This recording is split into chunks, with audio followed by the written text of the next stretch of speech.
صلی اللہ علی محمد صلی اللہ علیہ بسم اللہ الرحمن الرحیم نحمدہ ونصلی علی رسولہ الکریم اما بعد فاعوذ باللہ من الشیطان الرجیم بسم اللہ الرحمن الرحیم بحمدہ تعالی کچھ دنوں کے بعد آج پھر سے ہم رابطے میں ہیں اور ہمارا درس فیضان فرض علوم کا جو جدول ہے پھر سے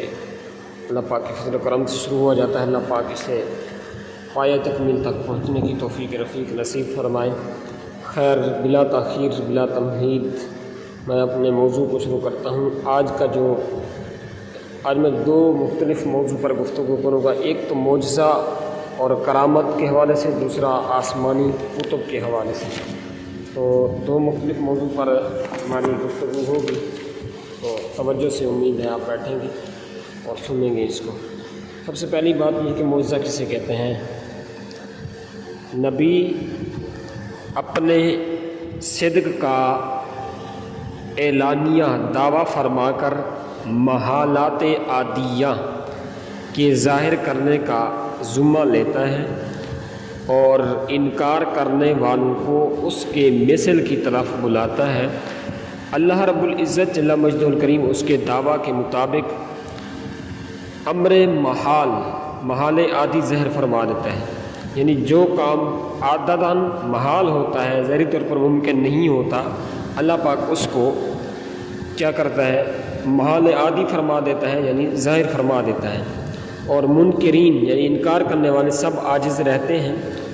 اسی کا نام معجزہ ہے، اسی کو معجزہ کہتے ہیں۔ جیسے حضرت صالح علیہ السلام کا ناکا اونٹنی، حضرت موسیٰ علیہ السلام کے عصا کا سانپ ہو جانا، اور ید بیدا یعنی روشن اور چمکدار ہاتھ، اور حضرت عیسیٰ علی نبینا علیہ السلام کا مردوں کو زندہ کرنا، اور مادر ذات اندھوں کو اور کوڑھی یافتہ کو اچھا کر دینا، اور ہمارے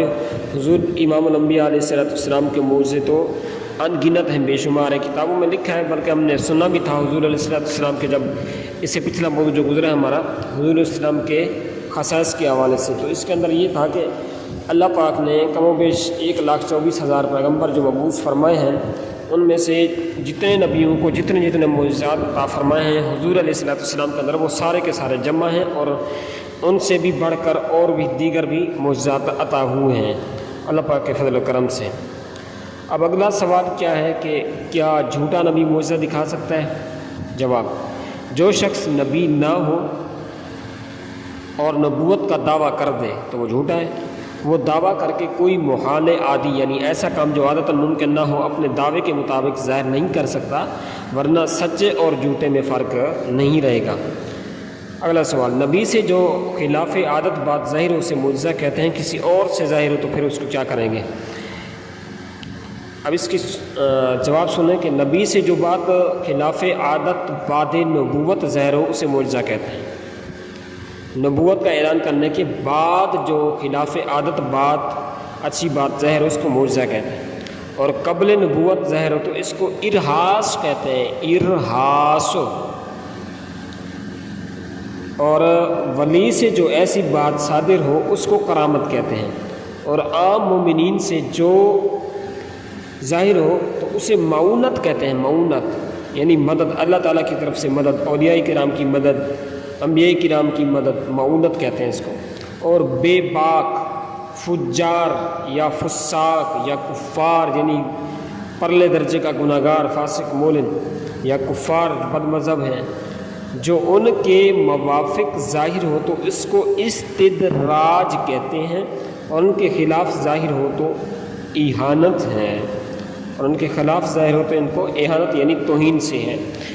یہ توجہ رکھیں کہ بد عقیدہ اور بد مذہبی جو ہیں وہ ان سے یعنی چند ایک ایسے کاموں کا ظہور ہوتا ہے جس کی وجہ سے ہمارے سیدھے سادھے سنی لوگ دھوکہ کھا جاتے ہیں، کہتے ہیں کہ یار اس کی تو یہ کرامت ہے، اس کی یہ کرامت ہے۔ تو کتب حدیث کے اندر علماء کرام نے بیان کر دیے ہیں، حضور علیہ السلام نے اپنی احادیث مبارکہ کے اندر یہ بیان فرما دیا ہے کہ اللہ پاک ڈھیل دیتا ہے ان کو بھی کفار و فجار و فساق و مجرمین کو بھی اللہ پاک دھول دیتا ہے ان سے، یعنی کہ استدراج جو ہے وہ صادر ہوتا ہے، اگر ان کے خلاف ہو تو بے باکی کے طور پر ہو، یہ بے باک ہوں اور کفار و فجار ہوں، ان کے موافق ہو، یعنی جیسا یہ کہیں ویسا ہوتا جائے، جیسے فرعون تھا اور اسی طرح جو دیگر بھی بڑے بڑے کفار نے دعوے کیے جو پورے ہوئے، تو وہ استدراج ہے، اللہ کی طرف سے ان کی پکڑ ہے، اللہ پاک نے ان کو ڈھیل دی ہے تاکہ یہ راہ راست پہ آئیں، لیکن ان کے حق میں یہ تھا ایمان بہتر نہیں تھا ان کا ایمان، یعنی کہ لانا ان کے نصیب میں نہیں تھا، مقدر میں نہیں تھا، ایمان لانے والے نہیں تھے، ان کے حق میں ہدایت نہیں تھی تو وہ نہیں لے، تو اس کو استدراج کہتے ہیں، اور ان کے خلاف ظاہر ہو تو یہ ان کی توہین اور اہانت ہے۔ خیر ہمارا موضوع مکمل ہوا ہے، اگلے موضوع کی طرف بڑھتے ہیں، آسمانی کتابیں۔ اللہ تعالیٰ نے کون کون سے انبیاء پر کون کون سی کتابیں نازل فرمائیں؟ جواب، بہت سے نبیوں پر اللہ تبارک تعالیٰ نے صحیفے اور آسمانی کتابیں اتاری ہیں، ان میں سے 4 کتابیں بہت مشہور ہیں۔ نمبر 1 تورات، حضرت موسیٰ علیہ السلام پر نازل ہوئی۔ نمبر 2 زبور، حضرت داؤد علیہ نبینا علیہ السلام پر نازل ہوئی۔ نمبر 3 انجیل، حضرت عیسیٰ علیہ نبینا علیہ السلام پر نازل ہوئی۔ نمبر 4 قرآن مجید فرقان عظیم کے سب سے افضل کتاب ہے، سب سے افضل رسول حضور پر نور راشد محمود محمد مجتبیٰ محمد مصطفیٰ صلی اللہ تعالیٰ علیہ وآلہ وسلم، احمد مجتبیٰ محمد مصطفیٰ صلی اللہ علیہ وسلم پر یہ نازل ہوئی ہے۔ قرآن عظیم کا جو باقی کتب سے افضل ہونے کا کیا مطلب ہے؟ کلام الہی میں بعض کا بعض سے افضل ہونا، اس کے یہ معنی بیان فرمایا علماء کرام نے کہ ہمارے لیے اس میں ثواب زائد ہے، ورنہ اللہ رب العزت جل مجدہ الکریم جب ایک ہے تو اس کا کلام بھی ایک ہے، اس میں افضل و مفضول کی گنجائش نہیں، یعنی کلام ازرو کلام کی فضیلت نہیں ہے بلکہ ثواب کے اعتبار سے، یعنی جس قدر ہمیں قرآن مجید فرقان حمید پڑھنے کی جو نیکیوں کی خوشخبری دی گئی ہے وہ دیگر کتابوں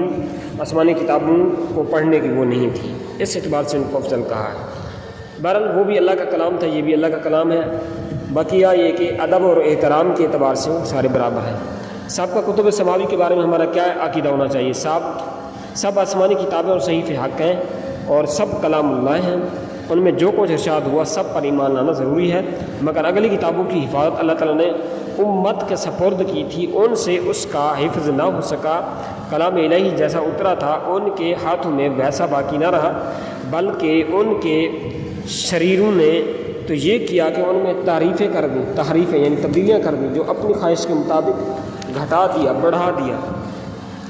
لہذا جب کوئی بات ان کتابوں کی ہمارے سامنے پیش کی جائے